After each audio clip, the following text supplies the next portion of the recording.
আম্মু তুমি এটা কিসের ভর্তা বানাইতেছো? এটা হচ্ছে একটা টমেটোর ভর্তা। টমেটোটাকে আমি আগে খোলা টেলে নিছি, আর এখানে শুকনো মরিচ পেঁয়াজ দিয়ে করে রাখছি, আর এখানে রসুন।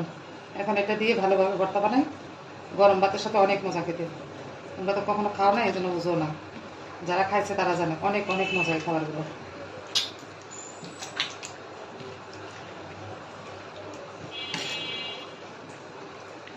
কে কে খেয়েছেন এরকম টমেটোর ভর্তা অবশ্যই কমেন্ট করে জানাবেন।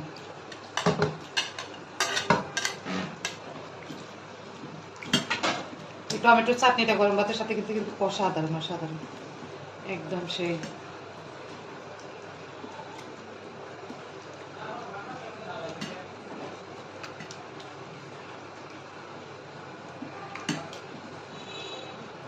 লবণ আছে দিদি।